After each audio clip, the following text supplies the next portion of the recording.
या दिवसात पचन थोडं मंद गतीनं काम करत असतं. अजून दुपारचं जेवण पचलं नाही असं वाटतंय, पोट अजून म्हणावं तसं हलकं झालेलं नाही आहे, अशा वेळेला रात्रीचं जेवण टाळलेलं सगळ्यात चांगलं.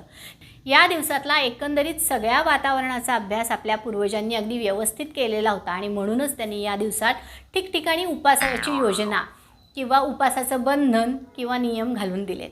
उपास म्हटलं की त्यातला एक धार्मिक भावनेचा आधार तर असतोच आणि उपासामुळे न खाण्याचे किंवा लिमिटेड खाण्याचे नियम सहज पाळले जातात. तोंडावर नियंत्रण आणण्याची सवय होते, मनाची अस्वस्थता दूर होते आणि शिवाय जसं मळप दूर होतं तसं मनाची मरगळसुद्धा कमी होऊन जाते. मूड फ्रेश होतो आणि उत्साह जाणवायला लागतो. जर आपण उपासाचंच म्हणून काही ना काहीतरी खात राहिलो तर लंघनाचा मूळ हेतू साध्य होत नाही आणि पित्त वाढायला लागतं.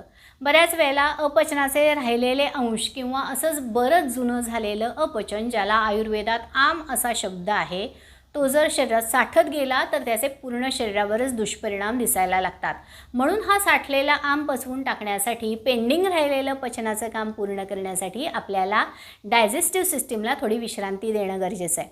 म्हणून यावेळेला आपल्या तोंडावर खाण्यावर बंधन पाळायला हवं.